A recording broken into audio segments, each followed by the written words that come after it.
नमस्कार प्यारे बच्चों। दृष्टि यूट्यूब चैनल में मैं डॉक्टर अश्विन दुबे आपका तहे दिल से स्वागत करता हूं। और बड़े दिनों से आपसे मिलने की इच्छा थी और आज वह इच्छा मेरी पूरी हो रही है जब भारतीय राज्य व्यवस्था से संबंधित जो प्रश्न यूपीएससी में पूछे गए हैं उनकी वृहद परिचर्चा आपके सामने मैं करूं। हालांकि इस बार जो यूपीएससी का पेपर हुआ प्री का, जिसका रिजल्ट भी आ चुका है, मेरी तरफ से तो उन्हें शुभकामनाएं हमेशा रहेंगी, आशीर्वाद भी रहेगा। लेकिन उस पेपर को लेकर जो एनालिसिस हुआ है उसकी एक बात निकलकर हमेशा आती है, वो आती है कि भाई एलिमिनेशन पद्धति को यहां से हटा दिया गया इस बार, मतलब जो पेपर हुआ। लेकिन मेरा मानना है ऐसा, जब मैं आपके पेपर को विश्लेषणात्मक रूप में देख रहा था, उसकी समीक्षा कर रहा था ये क्लास लेने से पहले, तो मैंने देखा कि एलिमिनेशन पद्धति को समाप्त तो नहीं किया गया है। हालांकि यूपीएससी हमेशा आपको चकित करती आई है और मुझे ये तरीका बहुत बेहतरीन लगा। मुझे ऐसा लगता है एलिमिनेशन पद्धति को सीमित किया गया है। कैसे सीमित किया गया है, जब मैं आपके साथ प्रश्नों को डिस्कस करूंगा तो वो अपने आप प्रूफ हो जाएगा। मेरा मानना है कि यदि प्रश्न एक समस्या है तो जो उत्तर है वो उसका समाधान है, और उस उत्तर को ढूंढने के लिए, उस समाधान को ढूंढने के लिए हमारी रणनीति सटीक होनी चाहिए। हालांकि यहां पर हम रणनीति के बारे में बात तो नहीं कर रहे हैं, लेकिन प्रश्नों को डिस्कस करने का क्रम भी एक रणनीति का ही हिस्सा है। बहरहाल मुद्दे पर आते हैं। जरा यूपीएससी में पूछे गए प्रश्नों को डिस्कशन के तौर पर लेते हैं। पूछ रहा है कि सारभूत रूप में विधि की सम्यक प्रक्रिया का अभिप्राय क्या है, और चार ऑप्शन है आपके सामने। नैसर्गिक न्याय का सिद्धांत है, विधि द्वारा स्थापित प्रक्रिया है, विधि की निष्पक्ष प्रयुक्ति है, या विधि के समक्ष समता है। अब देखिए, मौलिक अधिकारों को जिसने गहन रूप में पढ़ा है और मौलिक अधिकार जिसकी आत्मा में बसते हैं, मुझे लगता है एग्जामिनेशन हॉल में इस आंसर को करने में उसे ज्यादा दिक्कत होगी। हालांकि हम सभी ऑप्शंस पे चर्चा जरूर करेंगे, लेकिन मुश्किलातें यहां पर तब आती हैं जब एलिमिनेशन पद्धति को लेकर बहुत ज्यादा हो हल्ला मच जाता। लेकिन अभी हम वहां नहीं जाएंगे, हम पहले इस प्रश्न पर फोकस अपना करेंगे।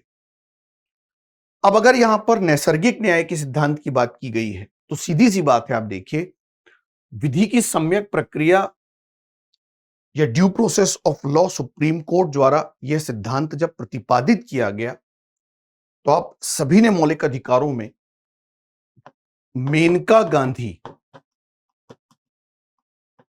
बनाम भारत संघ मामले के बारे में तो जरूर पढ़ा होगा।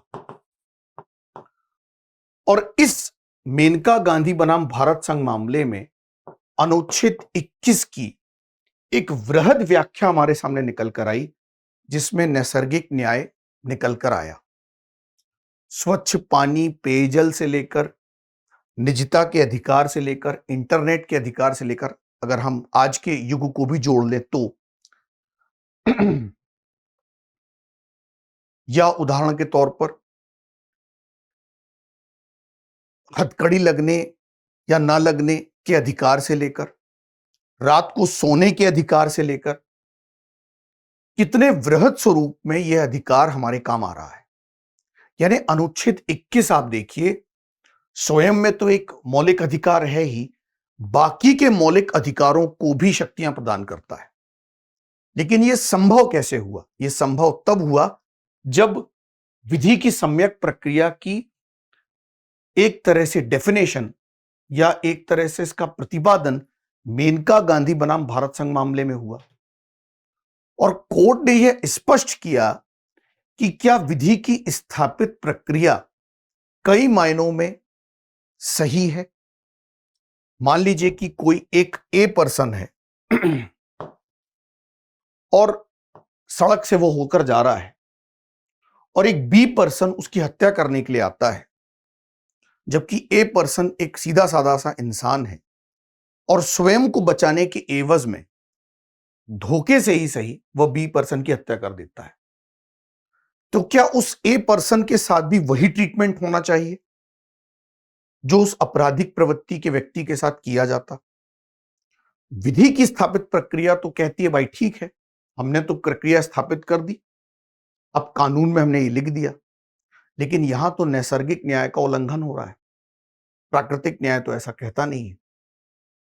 तो देखा जाए वृहद अर्थ में विधि की सम्यक प्रक्रिया बताती है तर्कपूर्ण न्यायपूर्ण व्यवस्था के बारे में, बुद्धिमत्तापूर्ण व्यवस्था के बारे में, कि आप विधि की स्थापित प्रक्रिया लागू तो करो, लेकिन जब उसका व्यवहारात्मक पक्ष लेकर आओ तो उस व्यवहारात्मक पक्ष में आप इस बात का ध्यान रखो कि अन्याय की संभावना नगण्य हो। जहां तक बाकी के ऑप्शंस की बात है, विधि द्वारा स्थापित प्रक्रिया तो जस्ट विधि की सम्यक प्रक्रिया का उल्टा है, तो हम इसे तो कंसिडर कर ही नहीं सकते। विधि की निष्पक्ष प्रयुक्ति यानी निष्पक्षता बरतना कुछ हद तक इसके करीब जरूर बैठता है, लेकिन आंसर नहीं हो सकता। विधि के समक्ष समानता या विधि के समक्ष समता की जब हम बात करते हैं तो यह भी इसका आंसर नहीं हो सकता, क्योंकि विधि के समक्ष समता की बात हमने कर दी लेकिन परिस्थितियों को नहीं देखा। समान परिस्थितियों में हम समान नियम तो लागू करते हैं, लेकिन असमान परिस्थितियों में हम समान नियम तो लागू नहीं करते। सीधी सी बात है। इसलिए जब भी हम विधि के सम्यक प्रक्रिया की बात करें तो सीधे तौर पर अगर मैं बोलूं तो इसका आंसर होगा नैसर्गिक न्याय, क्योंकि यह नैसर्गिक न्याय से जुड़ा हुआ है। अगर आपने एम लक्ष्मीकांत या सुभाष कश्यप की किताबों को पढ़ा है तो उसमें भी डायरेक्टली इनडायरेक्टली आपको कहीं ना कहीं ये मिल ही जाएगा। बहरहाल आगे बढ़ते हैं। अगला प्रश्न है कि निम्नलिखित कथनों पर विचार कीजिए, और यह प्रश्न जो आपके सामने आ रहा है यह थोड़ी सी आपकी जागरूकता अवेयरनेस को मांगता है, साथ में यह मांगता है कि भाई आप केंद्र राज्य संबंधों को किस अर्थ में लेते हैं, आपकी फैक्चुअल नॉलेज कितनी अच्छी है। जैसे देखिए, आइए, भारत में दैनंदिन जेल प्रशासन के लिए जेलों का अनुरक्षण राज्य सरकारें अपने नियमों और विनियमों में करती हैं। ठीक है, कोई दिक्कत वाली बात नहीं है। जब केंद्र राज्य संबंधों को हम पढ़ते हैं तो आप याद कीजिए, हम 7वीं अनुसूची के बारे में पढ़ते हैं, और 7वीं अनुसूची की जो राज्य सूची है, जिसमें संघ सूची, राज्य सूची और संवर्ती सूची का एक विशिष्ट व्याख्यान किया गया है, राज्य सूची में जो जेल प्रशासन का विषय है वो राज्य सरकारों के सुपुर्द है। तो कोई दिक्कत वाली बात नहीं है। यहां पर तो अगर आपने सामान्य बुद्धि का भी यहां पर प्रयोग किया होता तो यह आंसर बिल्कुल सही है कि जेल प्रशासन के लिए जेलों का अनुरक्षण राज्य सरकारें करती हैं। कोई समस्या वाली बात नहीं।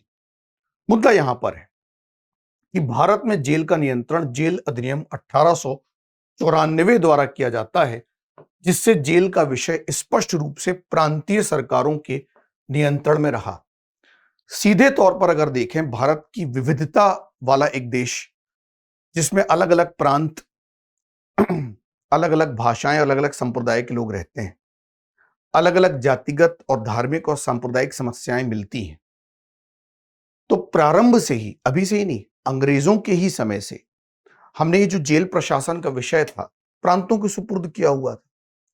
और आपको तो पता ही होगा, हमने संविधान पूर्व कुछ विधियां ऐसी थी जो भारतीय संविधान के अनुरूप बिल्कुल सटीक बैठ रही थी, हमने वैसा ही उनको लागू कर दिया। तो यह तथ्य भी सही है कि भारत में जेल का नियंत्रण जेल अधिनियम 1894 द्वारा किया जाता है। कोई दिक्कत वाली बात नहीं है। एक्चुअली में कई बार इसके सोर्स ढूंढना थोड़े से मुश्किल हो जाते हैं, तो मुझे ऐसा लगता है शायद कि गवर्नमेंट की वेबसाइट में जाकर हो सकता है यूपीएससी उसको निकालता हो और आपके सामने प्रश्न प्रस्तुत कर देता हो, तो इसमें घबराने की आवश्यकता नहीं है। अब इस तरह के उत्तरों का जवाब अवेयरनेस पर डिपेंड करता है कि आप कौन से अखबारों को पढ़ते हैं, उसको कितना टाइम देते हैं। हाल ही में ऐसी कोई घटना जेलों से संबंधित हुई है तो वहां से आपको तथ्य मिल सकते हैं। तो दोनों ही कथन सही हैं। तो कथन 1 और कथन 2 दोनों सही हैं, तथा कथन 2 कथन 1 की सही व्याख्या करता है। कोई समस्या वाली बात इसमें नहीं है। आगे बढ़ते हैं।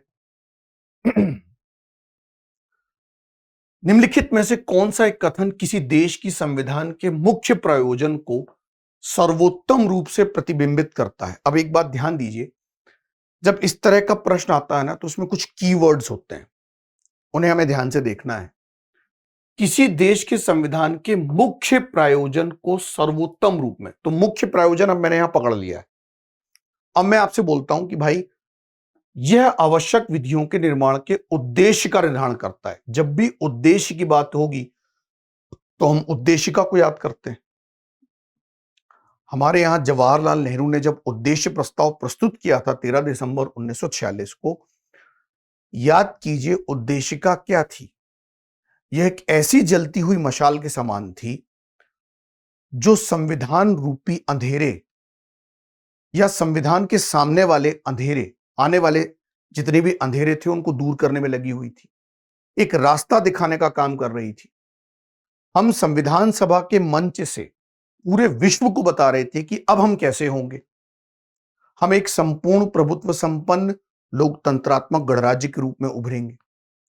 तो ये तो हम संविधान का उद्देश्य बता रहे थे, हम यहां पर संविधान का मुख्य प्रायोजन तो नहीं बता रहे। तो एक तरह से देखा जाए तो यह आवश्यक विधियों के निर्माण का उद्देश्य, तो विधियों का निर्माण का उद्देश्य हम पहले बता रहे थे। जब भी हम किसी कार्य को प्रारंभ करेंगे तो अपनी उद्देशिका के माध्यम से करेंगे ना। दूसरा सेंटेंस, यह राजनीतिक पदों और सरकार के सृजन को सुकर बनाती है। देखा जाए तो राजनीतिक पदों और सरकार का सृजन एक प्रशासनिक अवधारणा है,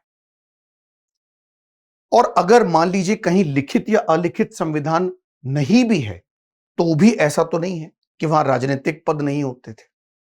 आप याद कीजिए पुरातन काल में, चाहे भारत के समय ले लीजिए, मध्यकाल ले लीजिए, या भारत के बाहर के देशों में ले लीजिए, जब संविधान अनुपस्थित था विश्व में या नहीं था, तो उस समय ऐसा तो नहीं था कि राजनीतिक पद या इसके अलावा सरकारों का सृजन नहीं होता था। लेकिन अगर मैं आता हूं ऑप्शन सी की तरफ और यह बोलता हूं कि यह सरकार की शक्तियों को परिभाषित और सीमाबद्ध करता है, तो याद रखिएगा जहां पर भी एक लिखित संविधान उपस्थित होगा तो वह संविधान उस देश को सीमित सरकार बनाने के लिए भी मजबूर करेगा और उस देश को संविधानवाद के अनुसार चलने का निर्देश देगा। संविधानवाद का मतलब क्या होता है? रेंडमली देखिए तो यह क्वेश्चन कई बार यूपीएससी में पूछा जा चुका है। पिछली बार संविधानवाद की तरह पूछ लिया गया था। संविधानवाद का मतलब क्या होता है? एक सीमित सरकार जो नियमों और समुच्चय में बंधी रहती है, जिसकी शक्तियों का निर्धारण संविधान करता है, उसकी सीमाएं क्या होंगी, किस हद तक वह किसी दूसरे देश से अपने संबंध निर्धारित करेगी, कैसे वह अपने नागरिकों के साथ डील करेगी, यह सब संविधान ही बताता है। और संविधान का सही ढंग से लागू करना ही तो संविधानवाद है, एक सीमित सरकार। तो इसी वजह से यह सबसे करीब प्रतीत होता है, इसको हम थोड़ा होल्ड कर लेते हैं। चौथा ऑप्शन अगर हम पढ़ें तो यह सामाजिक न्याय, सामाजिक समता और सामाजिक सुरक्षा को प्रतिभूत करता है। ऐसा नहीं लग रहा है कि हम पढ़ रहे हैं डीपीएसपी या प्रियम्बल को साथ में, यानी नीति निर्देशक तत्वों में सामाजिक न्याय की बात की गई है। आप देखिए प्रस्तावना में भी सामाजिक न्याय की बात की गई है। सामाजिक समता की बात भी कुछ हद तक हमें नीति निर्देशक तत्व और मौलिक अधिकारों में मिलती है।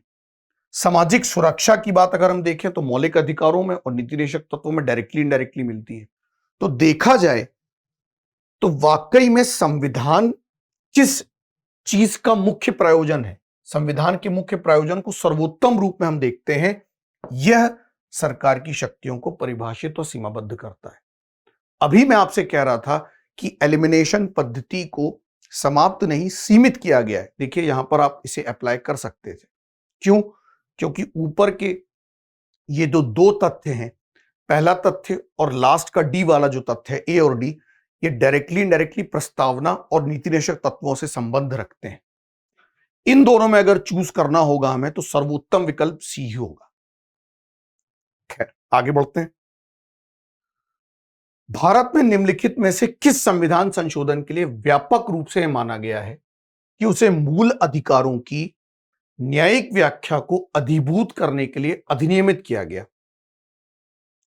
यहां पर भी चाहे तो एलिमिनेशन टेक्निक को अपनाया जा सकता था, अगर आपने ढंग से पढ़ाई की है तो। नहीं अपनाते तो कोई दिक्कत नहीं है। सबसे पहले तो मैं इसे बाहर कर देता हूं 86वें संविधान संशोधन को। क्यों? क्योंकि 86वें संविधान संशोधन का संबंध किससे है? अनुच्छेद 21A से है। साधारण तौर पर देखा जाए तो ये निःशुल्क और अनिवार्य शिक्षा की बात करता है, तो यहां तो न्यायिक समीक्षा की कोई बात ही निकल के नहीं आ रही। जब हम 44वें संशोधन की बात करें तो 44वां संशोधन अगर आप देखें तो ज्यादातर उसके प्रावधान 42वें संशोधन के प्रावधानों को बदलने के लिए लाए गए। हां, अगर हम 42वें और पहले संशोधन को कंपेयर कर लें तो जो 42nd अमेंडमेंट है, इसके द्वारा यह जरूर कोशिश की गई कि नीति निर्देशक तत्वों को मौलिक अधिकारों पर वरीयता दी जाए।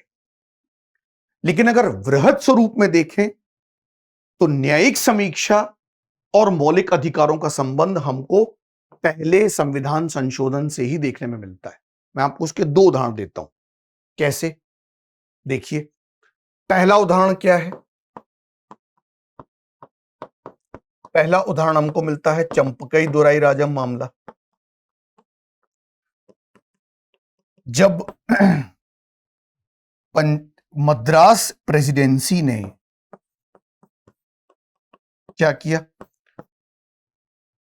70 से 75% आरक्षण की व्यवस्था अपने मेडिकल संस्थानों में कर दी, तब चंपकई दोराईराजम मामला 1950 में इस मुद्दे को चैलेंज किया गया और सुप्रीम कोर्ट ने इस आरक्षण को रद्द कर दिया।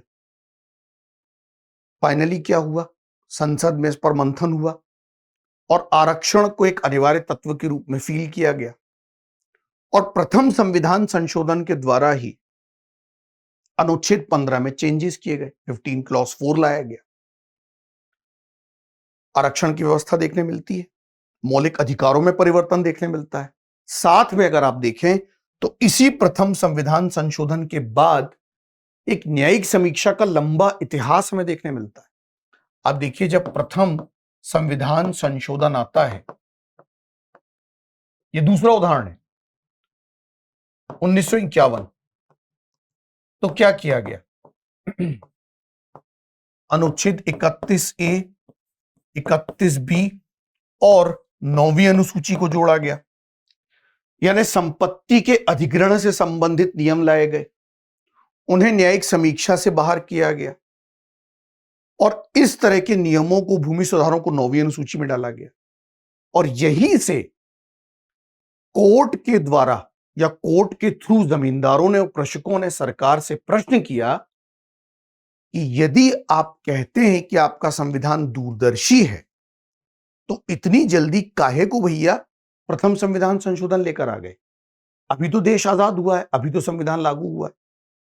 तो सरकार ने स्पष्ट कहा कि हम चूंकि समाजवादी लोकतंत्र के लक्ष्यों को प्राप्त करने के एवज में आगे बढ़ रहे हैं, हम एक मिश्रित व्यवस्था लेकर चल रहे हैं, इसीलिए हम प्रथम संविधान संशोधन लेकर आ रहे हैं।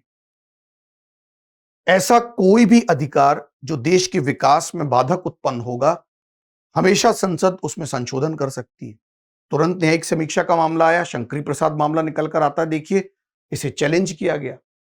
लेकिन कोर्ट ने क्या कहा? कोर्ट ने कहा कि फिलहाल संविधान संशोधन की जो प्रक्रिया है वो अनुच्छेद 13 के खंड 3 के अधीन विधि की परिभाषा से बाहर है, इसलिए संसद को अधिकार है, वो मौलिक अधिकारों में संशोधन कर सकती है और हम संविधान संशोधन की भी न्यायिक समीक्षा नहीं कर सकते। मतलब प्रथम संविधान संशोधन एक नींव तैयार करता है न्यायिक व्याख्या की। तो इस हिसाब से भारत में अगर प्रश्न है कि निम्नलिखित में से किस संविधान संशोधन के लिए व्यापक रूप से माना गया है कि उसे मूल अधिकारों की न्यायिक व्याख्या को अधिभूत करने के लिए अधिनियमित किया गया, तो वो पहला संविधान संशोधन था। इसके बाद एक क्रमागत विकास चलता चला गया।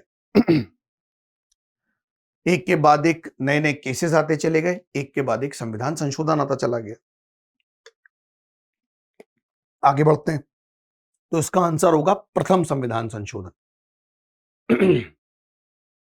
और आगे जाकर कमाल की बात देखिए, इसी प्रथम संविधान संशोधन के पराकाष्ठा को अगर हम देखें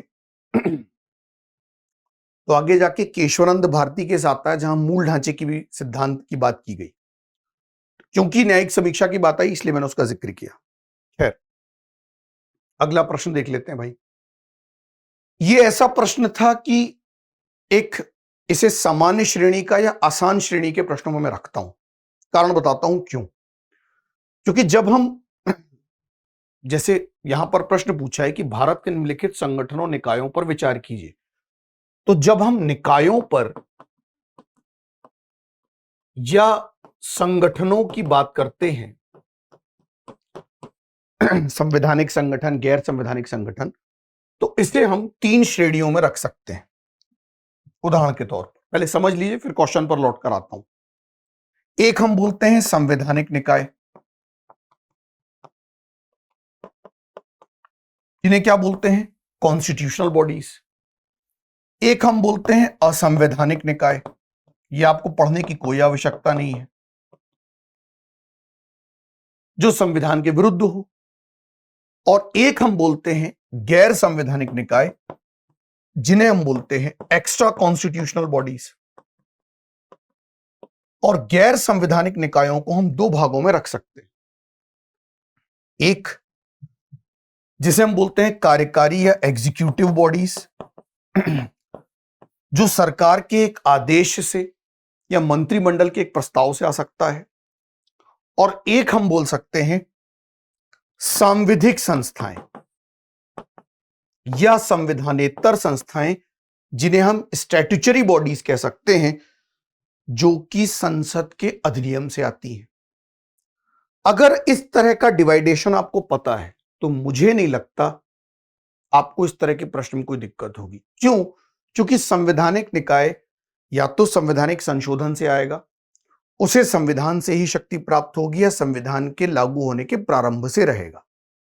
यदि आपको उसमें कुछ परिवर्तन करना, उसे हटाना है, तो संविधान में संशोधन ही करना पड़ेगा। जैसे निर्वाचन आयोग है, राष्ट्रीय अनुसूचित जाति जनजाति आयोग है, सुना होगा आप, कैग है, ये सब तो पढ़ा ही होगा आपने। तो अगर इस प्रश्न को देखें तो राष्ट्रीय पिछड़ा वर्ग आयोग, राष्ट्रीय मानवाधिकार आयोग, राष्ट्रीय विधि आयोग, राष्ट्रीय उपभोक्ता विवाद निवारण आयोग।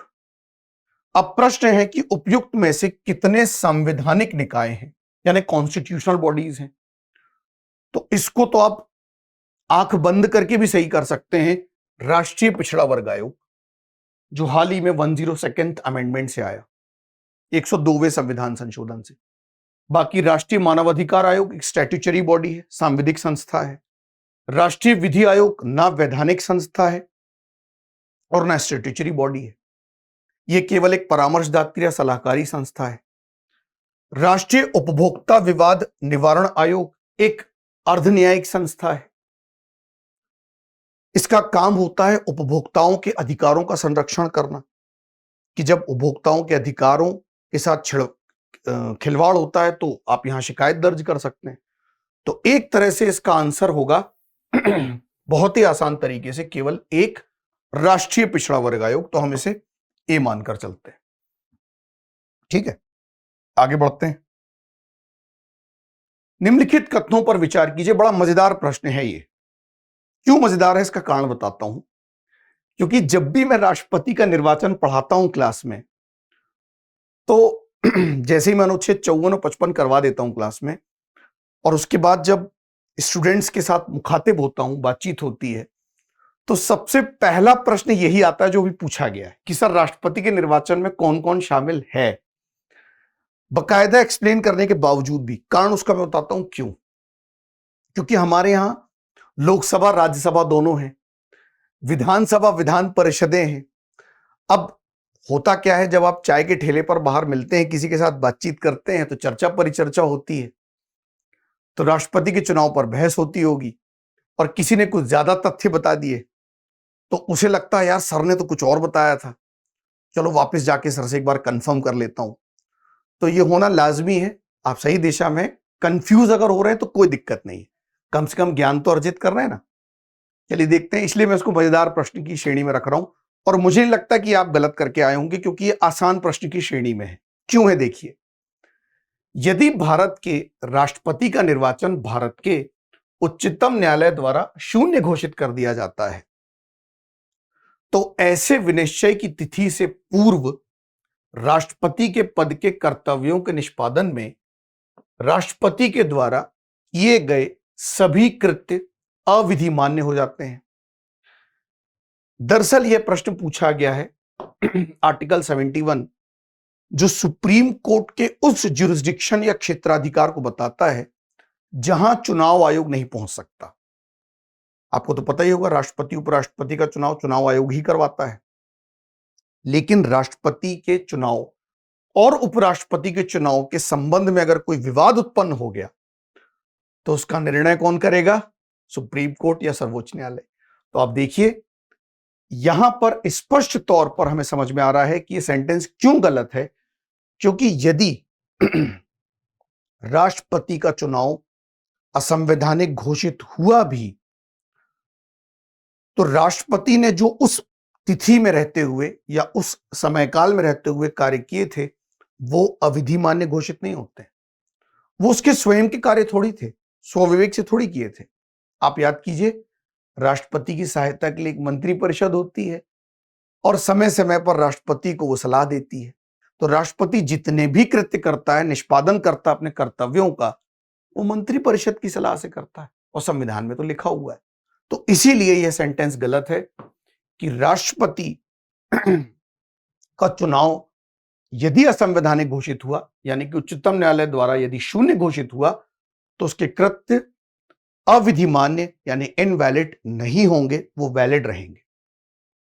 दूसरा भी देख लेते हैं। भारत के राष्ट्रपति के पद के लिए निर्वाचन इस आधार पर मुलतवी किया जा सकता है कि कुछ विधानसभाएं विघटित हो गई हैं और उनके निर्वाचन अभी होने शेष हैं। ये क्या बात हुई भाई? ये भी बेसिक सा प्रश्न है बिल्कुल, और बेसिक किताबों में ही दिया हुआ है, एनसीईआरटी में भी दिया हुआ है, इसे तो नकार ही नहीं सकते। अभी द्रौपदी मुर्मू जी का इलेक्शन हुआ, आपने देखा होगा, नॉर्थ ईस्ट के 2-3 राज्य थे जहां राष्ट्रपति शासन लगा हुआ था, कोई दिक्कत नहीं। भारत में विधानसभाएं अगर भंग भी होती हैं तो राष्ट्रपति के चुनाव पर उसका कोई फर्क नहीं पड़ता, मतलब उसके निर्वाचक मंडल पर। जम्मू कश्मीर में कहां थी विधानसभा? जम्मू कश्मीर की तो भंग हो चुकी थी, अब परिसीमन हुआ है जाकर उसका। तो जब द्रौपदी मुर्मू जी का इलेक्शन हुआ तब तो जम्मू कश्मीर की विधानसभा थी ही नहीं। तो आपके पास तो ये करंट इश्यू वाला आंसर आ गया, तो ये भी सेंटेंस गलत हो गया। तीसरा देख लेते हैं कि कोई विधेयक भारत के राष्ट्रपति को प्रस्तुत किए जाने पर संविधान द्वारा विहित की गई समय सीमा के अंदर राष्ट्रपति को अपनी अनुमति देनी होती है। अब ये बताइए, क्या वाकई में संविधान द्वारा कोई समय सीमा निर्धारित भी है? इसका सबसे अच्छा उदाहरण बताता हूं आपको, ज्ञानी जैल सिंह जी। उन्होंने एक छोटा सा आर्टिकल पकड़ा, उससे उदाहरण ले लिया, आर्टिकल 74 क्लॉज 1, कि राष्ट्रपति मंत्रिपरिषद की सलाह पर शीघ्र अतिशीघ्र अपनी अनुमति देगा। अब शीघ्र अतिशीघ्र की कोई समय सीमा है ही नहीं, और यहीं से एक पावर ऑल राष्ट्रपति की निकलती है, जिसे वीटो पावर कहा जाता है। अक्सर सुना होगा आपने। हालांकि होते तो 3 तरह के वीटो हैं। एक अत्यंतिक वीटो होता है, सुना होगा आपने। जब राष्ट्रपति किसी बिल को, किसी विधेयक को अपने पास आरक्षित करके रख लेता है अगली सरकार के लिए, है ना। एक निलंबकारी वीटो होता है, जब राष्ट्रपति विधेयक को पुनर्विचार के लिए लौटा देता है, और एक होता है पॉकेट वीटो, है ना, या जेबी वीटो जिसे कहते हैं, अनिश्चित काल के लिए रख लेता है अपने पास। लेकिन तीनों में ही समय सीमा तो नहीं दी गई, जिक्र है ही नहीं। तो इस हिसाब से देखा जा रहा है तो यह कथन भी गलत हो गया कि संविधान द्वारा विहित की गई समय सीमा पर अंदर राष्ट्रपति अनुमति देगा। तो तीनों ही सेंटेंस गलत हो गए, सभी 3। ठीक है, आगे बढ़ते हैं। मैंने पीछे उसको टिक किया था, ठीक है, मैं चेक कर रहा था बस। अगला प्रश्न देख लेते हैं। अगला प्रश्न है, यह भी बड़ा इंटरेस्टिंग है। यहां पर भी एक छोटा सा कीवर्ड है, वो कीवर्ड ऐसा है कि समझ में नहीं आएगा। भारतीय संसद में वित्त विधेयक और, बीच में और लिख दिया है, धन विधेयक के संदर्भ में निम्नलिखित कथनों पर विचार कीजिए। अब यहां एक बात याद रखिएगा, अगर यह और नहीं होता, मतलब धन विधेयक वित्त विधेयक कॉमा होता तो मामला कुछ और होता, लेकिन चूंकि यहां इनको अलग अलग ट्रीटमेंट दिया जा रहा है, वित्त विधेयक और धन विधेयक को, इसलिए हमें इनकी डेफिनेशन भी अलग अलग देखनी है। जैसे जब लोकसभा वित्त विधेयक को राज्यसभा में भेजती है तो राज्यसभा उस विधेयक को संशोधित या अस्वीकृत कर सकती है। बिल्कुल ठीक बात है।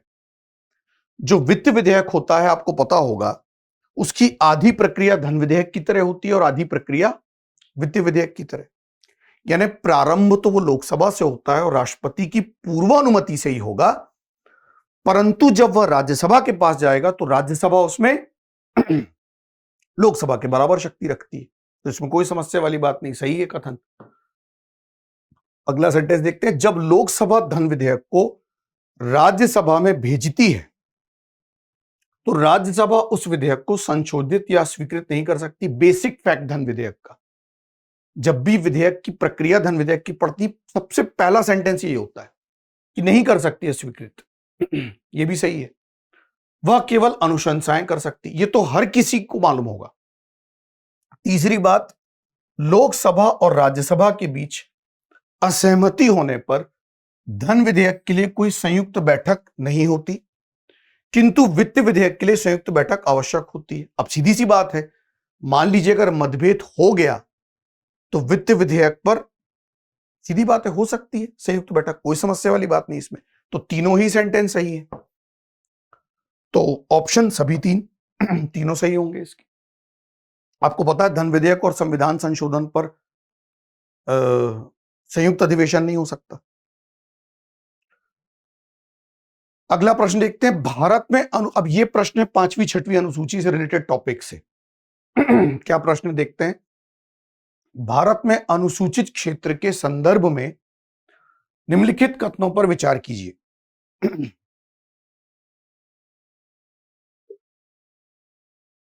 कर लेते हैं भाई विचार। किसी राज्य के भीतर किसी क्षेत्र की अनुसूचित क्षेत्र के रूप में अधिसूचना राष्ट्रपति के एक आदेश के माध्यम से होती है। ठीक बात है। अनुसूचित जाति और जनजाति का जो नोडल मंत्रालय है, SC/ST डिपार्टमेंट या मंत्रालय, उसकी वेबसाइट में भी यही कहा गया है कि राष्ट्रपति को ही यह अधिकार है, और इससे संबंधित अगर आप अनुच्छेदों को पढ़ेंगे तो उसमें भी यही कहा गया है। तो यह भी कथन सही है। जब 5वीं अनुसूची को आप पढ़ते हैं तो उसमें राष्ट्रपति को ही अधिकार है कि वह एक आदेश के माध्यम से किसी क्षेत्र को अनुसूचित क्षेत्र घोषित कर सकता है। दूसरा सेंटेंस है कि अनुसूचित क्षेत्र के रूप में बनने वाली सबसे बड़ी प्रशासकीय इकाई जिला होता है। ठीक है, इसमें कोई समस्या नहीं है। जिला सबसे प्रशासनिक इकाई होगा, संभाग तो होगा नहीं। और सबसे छोटी इकाई ब्लॉक में गांवों का समूह होता है। यह भी बकायदा मेंशन है। जब पेसा एक्ट आया या इसके पहले और भी जो एक्ट काम कर रहे थे, उनमें भी ये बात मेंशन थी कि सबसे बड़ी इकाई जो होगी वो जिला प्रशासन होगा, सबसे छोटी गांवों का समूह होगा। तभी तो स्थानीय प्रशासन को हम उत्तरोत्तर आगे ले जा पाए। तीसरी बात थोड़ी सी भ्रमभूलक है, क्यों है देख लेते हैं। संबंधित राज्यों के मुख्यमंत्री से अपेक्षित है कि वे राज्यों के अनुसूचित क्षेत्रों के प्रशासन के विषय में केंद्रीय गृह मंत्रालय को वार्षिक प्रतिवेदन देंगे। मामला गलत है, गड़बड़ा गया। मुख्यमंत्री साहब कहां से आ गए यहां पर आएंगे राज्यपाल साहब। राज्यपाल राष्ट्रपति को और केंद्र सरकार को अपनी रिपोर्ट सौंपता है। किस संबंध में? संबंधित राज्य के अपेक्षित है कि राज्यों के अनुसूचित क्षेत्र के प्रशासन के संबंध। तो ये सेंटेंस हो गया गलत। तो एक तरह से 1 और 2 सही हैं, तीसरा गलत है। तो उपयुक्त में से कितने कथन सही हैं? 2 सही हैं। आगे बढ़ते हैं। दरअसल इस तरह के जो प्रश्न होते हैं ना, ये आपसे थोड़ी सी फैक्चुअल नॉलेज मांगते हैं, इसमें कंसेप्ट थोड़ा सा कम है। क्यों मांगते हैं फैक्चुअल नॉलेज? अगर आप कंसेप्ट भूल भी गए कि अनुसूचित क्षेत्र घोषित कैसे किया जा रहा है, उसके मानक क्या है, कोई दिक्कत नहीं। लेकिन अगर राज्यपाल और राष्ट्रपति की वस्तु स्थिति उस संबंध में आपको पता, तो आप आराम से इसको हल कर लेंगे। आगे बढ़ते हैं। निम्नलिखित कथनों पर विचार कीजिए। भारत के उच्चतम न्यायालय ने अपने कतिपय निर्णयों में यह विचारण किया है कि भारत के संविधान के अनुच्छेद 16(4) 16 का खंड 4 के अधीन बनाई गई आरक्षण नीतियां प्रशासन की दक्षता को बनाए रखने के लिए अनुच्छेद 355 द्वारा सीमित है। ठीक है, 335 द्वारा सीमित है। ठीक है, अनुच्छेद 335 क्या है? अनुसूचित जाति और जनजाति के दावों को सरकार स्वीकार करेगी, यही कहता है ना। और आप ये देखिए कि हमारे यहां पर एक के बाद एक जो केसेस आए, एम नागराजन केस रहा हो, गोपालन केस रहा हो, या जर्नैल सिंह केस हो, या उससे पहले इंदिरा साहनी वाद रहा हो, भारत के उच्चतम न्यायालय ने अपने कतिपय निर्णयों में विचारण किया है कि संविधान के अनुच्छेद 16(4) को बहुत वृहद स्वरूप में परिभाषित किया, कई मानक दिए और कहा राज्यों को कि भाई ठीक है, प्रशासन की दक्षता बनाए रखने के लिए आपको कदम उठाने होंगे, लेकिन अनुसूचित जाति और जनजाति के दावों को आप निग्लेक्ट नहीं कर सकते। तो 335 वाकई में यहां पर 16(4) के अधीन जो बनाई गई प्रशासनिक नीतियां हैं, उन्हें कुछ हद तक क्या करता है? सीमित करता है। तो ठीक बात है, आर्टिकल 35 तो यही है, अनुसूचित जाति जनजाति के दावों को सरकार स्वीकार करेगी। मुद्दा यहां आकर फंस रहा है। अब अगर इसको हल करने की टेक्निक में बोलूं इस प्रश्न को, तो थोड़ा उल्टा भी हो सकती थी। थोड़ा सा अगर कंसंट्रेट करते एग्जाम में, अगर इसका दूसरा कथन पहले पढ़ लिया जाता कि भारत के संविधान का अनुच्छेद 335 प्रशासन की दक्षता को परिभाषित करता है, तो यह आराम से हल हो जाता, क्योंकि प्रशासनिक दक्षता की परिभाषा कहीं है ही नहीं संविधान में। इवन कई बार सर्वोच्च न्यायालय तक से सरकार ने कहा कि साहब आप ही बता दो प्रशासनिक दक्षता की परिभाषा, न्यायालय ने भी नहीं बताई। दरअसल 335 तो SC ST के दावों के बारे में है, उनसे संबंधित उनके उत्तरोत्तर विकास के लिए उपायों के बारे में है। तो ये सेंटेंस तो गलत हो गया। 335 प्रशासन की दक्षता नहीं बताता, वो सीमित करता है प्रशासनिक दक्षता के कुछ मामलों को दावों के माध्यम से। तो इस वजह से पहला सही हुआ, दूसरा गलत हो गया। तो यहां पर जब हम आते हैं तो कथन एक सही है किंतु दो गलत है। बहरहाल आगे बढ़ते हैं। अगला मुद्दा क्या है साहब? होमगार्ड। अब इस तरह के जब प्रश्न आते हैं, याद रखिएगा, इसका कहां जवाब ढूंढोगे? ना लक्ष्मीकांत में ढूंढोगे, ना सुभाष कश्यप ढूंढ लोगे, ना किसी पब्लिकेशन की किताब में मिलेगा।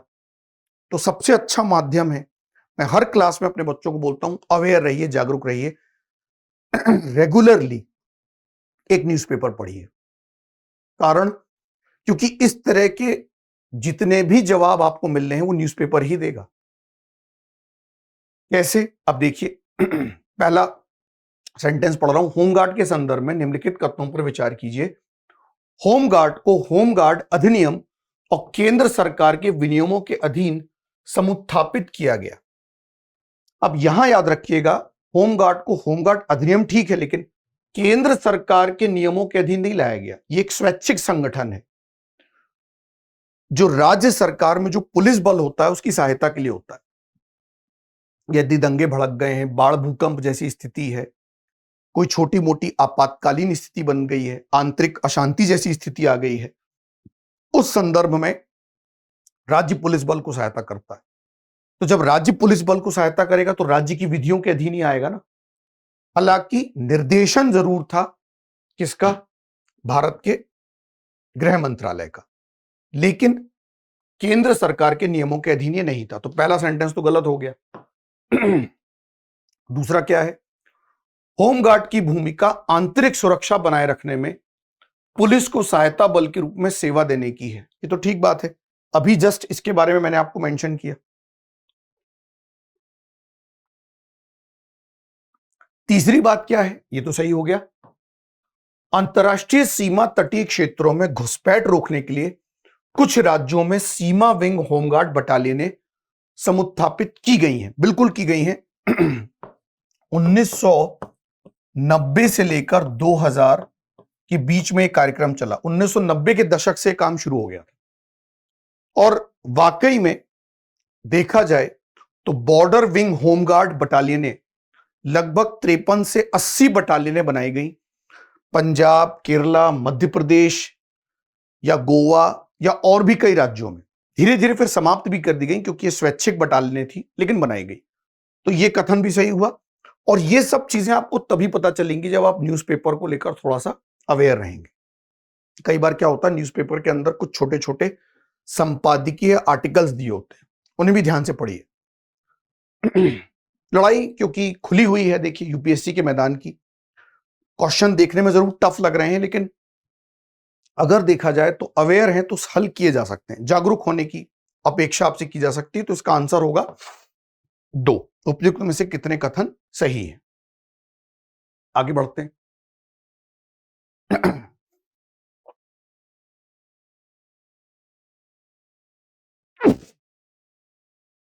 माफ कीजिएगा, भारत की ध्वज संहिता 2002 के अनुसार, अब ये पूरा फैक्चुअल क्वेश्चन है, जिस बच्चे ने ध्वज संहिता को और तिरंगे झंडे को घोंट के पिया है, पढ़ा अच्छे से, वो खुश हो जाएगा इसको देख के। मजा आ गया गुरु इस तरह के प्रश्न देखकर। कि ध्वज संहिता 2002 के अनुसार भारत के राष्ट्रीय ध्वज के बारे में निम्नलिखित कथनों पर विचार कीजिए। इस संबंध में एक केस भी हुआ था, नवीन जिंदल केस, कि राष्ट्रीय ध्वज हमारी अभिव्यक्ति में आता है कि नहीं आता है। भारत के राष्ट्रीय ध्वज का एक मानक 600 मिलीमीटर इंटू 400 मिलीमीटर है, गलत हो गया। फैक्चुअल डिटेल की तरफ जाएं तो इसका मानक कुछ इस तरह से है, तो ये तो गलत हो गया। ध्वज की लंबाई से ऊंचाई का चौड़ाई का अनुपात 3:2 होगा। आयताकार है हमारा, और अगर ध्वज हमारा आयताकार है तो ये तो आंसर हो ही नहीं सकता। तो दूसरा कथन इसका सही है, पहला गलत है। मतलब कि कथन 1 गलत है किंतु 2 सही है। आगे बढ़ते हैं, अगला प्रश्न देखते हैं भाई। संविधान दिवस के बारे में निम्नलिखित कथनों पर विचार कीजिए। अक्सर मेरी राजव्यवस्था की क्लास में, पॉलिटी की क्लास में, जो दूसरा या तीसरा चैप्टर होता है वो यही होता है, संविधान सभा का निर्माण, ज्यादातर प्री की क्लासेस में, और आपने भी पढ़ा होगा कहीं ना कहीं। अगर आप किसी बुक को भी उठाएंगे तो भारत के संवैधानिक इतिहास के बाद आप संविधान सभा की तरफ ही जाते हैं। उसके बाद हम संविधान की विशेषताओं और दूसरी चीजों को देखते हैं, पढ़ते हैं। देखिए, नागरिकों के बीच संवैधानिक मूल्यों को संवर्धित करने के लिए संविधान दिवस प्रतिवर्ष 26 नवंबर को मनाया जाता है। बिल्कुल ठीक बात है, क्योंकि इसी दिन we have adopted our constitution, हमने अपना संविधान अंगीकृत किया, लगभग 16 प्रावधानों के साथ। इंतरिम संसद यानी अंतरिम पार्लियामेंट, एक अस्थायी संसद जिसे बोलते हैं, निर्वाचन और नागरिकता संबंधी प्रावधानों को अपना लिया। ठीक बात है। अगला क्या है भाई? फैक्चुअल डिटेल वाला प्रश्न है। 26 नवंबर 1949 को भारत की संविधान सभा में भारत के संविधान का प्रारूप तैयार करने के लिए डॉक्टर BR अंबेडकर की अध्यक्षता में प्रारूपण समिति बनाई गई। एक ही दिन दो काम कैसे हो सकते हैं भाई, कि एक ही दिन ड्राफ्टिंग कमेटी बनी और उसी दिन संविधान हमने अपना लिया? सेंटेंस ही गलत है। इसका आंसर सभी बच्चों को पता है। 29 अगस्त 1947 को प्रारूप समिति आई और फरवरी में एसटीपी रिपोर्ट दी, और उसके बाद फिर इस पर अलग अलग वाचन होते चले गए। तो सीधी बात है, मामला यहां पर समाप्त। पहला कथन सही, दूसरा गलत। तो कथन 1 सही है, कथन 2 गलत है। कुछ क्वेश्चन यूपीएससी में बिल्कुल आसान आ जाते हैं, जिन्हें आपको छोड़ना नहीं है, करके ही आना है। अगर वो गलत कर गए तो फिर ब्लंडर हो जाता है। निम्नलिखित कथनों पर विचार कीजिए। भारत के संविधान के अनुसार केंद्र सरकार का यह दायित्व है कि वह राज्यों को आंतरिक विक्षोभों से बचाए। ये भी केंद्र राज्य संबंधों का मामला है। देखा जाए तो एक तरह से आपातकालीन प्रावधानों के तहत भी इन्हें पढ़ा जाता है। अनुच्छेद 355 में यह बात कही गई है कि भाई केंद्र सरकार का एक कर्तव्य है कि वो राज्य सरकारों की आंतरिक कलह, आंतरिक विद्रोह, सिविल वॉर, गृह युद्ध जैसी समस्याओं से निपटने में हेल्प करे। ठीक बात है, कोई दिक्कत नहीं है। एक तरह से बोल सकते हैं सहकारी संघवाद है भारत में, केंद्र और राज्य सहयोगी मिलकर चलें, आपस में काम, है ना, मिलकर करें। दूसरी बात क्या है, तो पहला तो सही हो गया, भारत का संविधान राज्यों को निवारक निरोध में रखे जा रहे किसी व्यक्ति को विधिक काउंसिल का मतलब याद रखिएगा क्या होगा, विधिक काउंसिल का मतलब होगा विधिक कोई सलाहकार, कोई एडवोकेट, विधिक काउंसिल उपलब्ध कराने से छूट प्रदान करता है। थोड़ा सा ट्विस्ट है यहां पर, शुरुआत में यह छूट नहीं थी, लेकिन एक केस हुआ था AK राय बनाम भारत संघ मामला, और यहां सुप्रीम कोर्ट ने अभिनिर्धारित कर दिया कि यदि निवारक नजरबंदी के तहत किसी को गिरफ्तार किया जाता है, निवारक नजरबंदी के तहत किसी को गिरफ्तार किया जाता है, तो यह राज्य सरकार के ऊपर है कि वह उसे, जैसे आपको पता होगा निवारक नजरबंदी और एक दंडात्मक नजरबंदी है। दंडात्मक नजरबंदी में अपराध होने के पश्चात गिरफ्तार किया जा रहा है आपको, और आपको गिरफ्तारी का कारण बताया जाएगा कि आप क्यों गिरफ्तार किए जा रहे हैं, आपकी मातृभाषा में बताया जाएगा। आप अपने पसंद के वकील से मिल सकते हैं। निवारक नजरबंदी में छूट नहीं है, यहां पर राज्य सरकार डिसाइड करेगी, चूंकि हमने आपको गिरफ्तार क्यों किया है, अपराध को रोकने के एवज में, अपराध न होने पाए, अतः यहां पर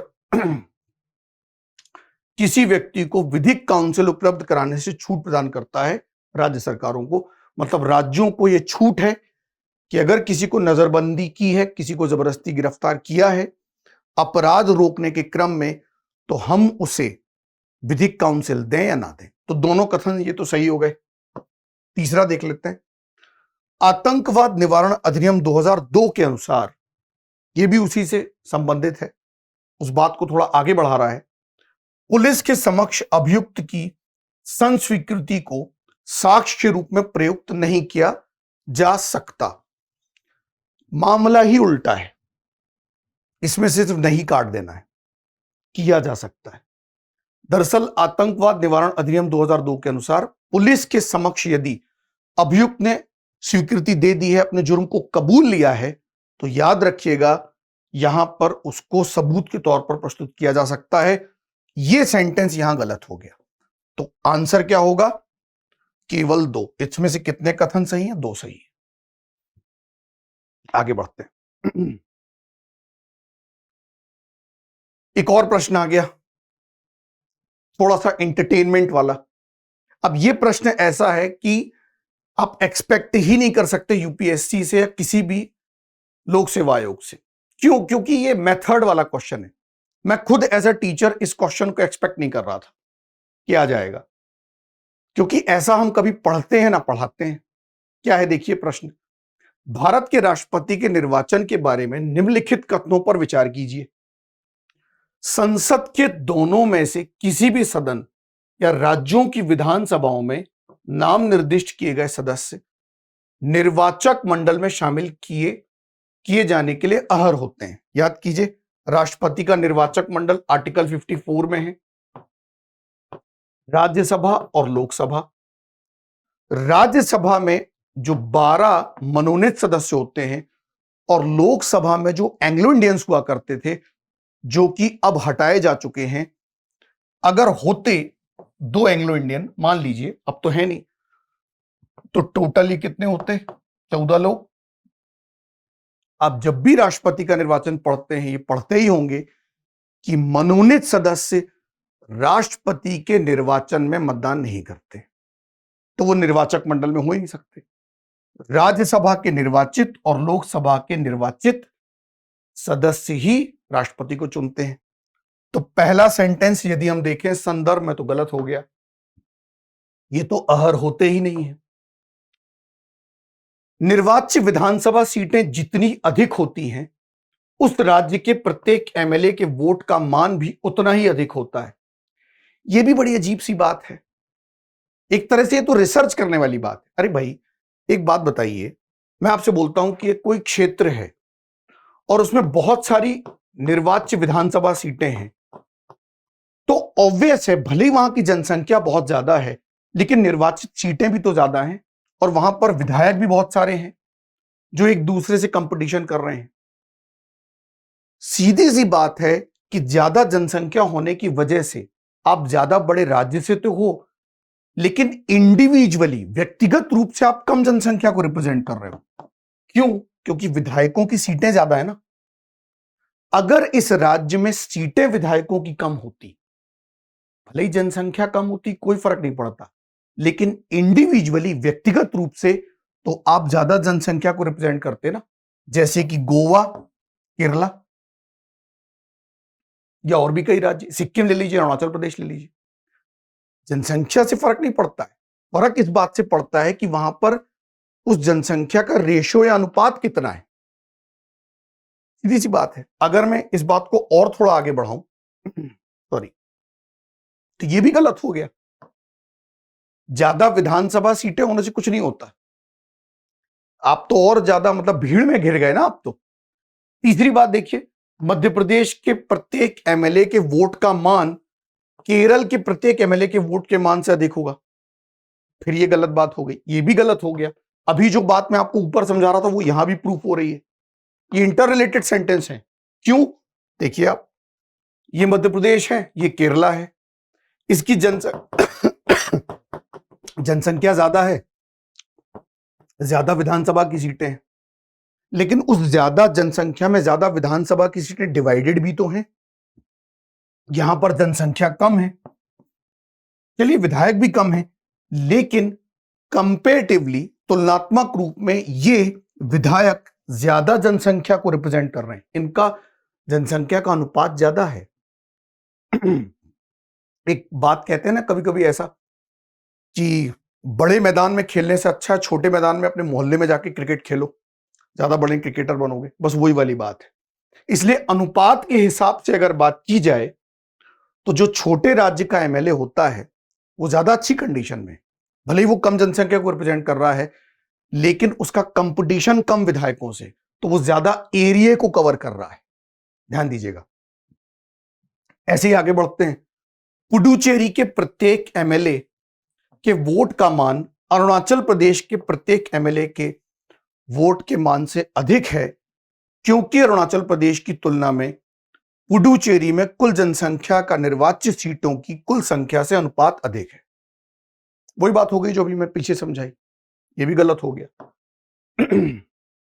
मतलब देखा जाए तो ये तीनों के तीनों सेंटेंस एक दूसरे से इंटर रिलेटेड हैं। चारों में से कोई भी सेंटेंस सही नहीं है, सभी चार। और इस तरह के क्वेश्चन को हम एक्सपेक्ट भी नहीं करते, क्योंकि ना हम ऐसा पढ़ते हैं ना पढ़ाते हैं। लेकिन अगर आ गया है तो हल तो करना पड़ेगा, थोड़ा सा कॉमन सेंस यूज करना पड़ेगा।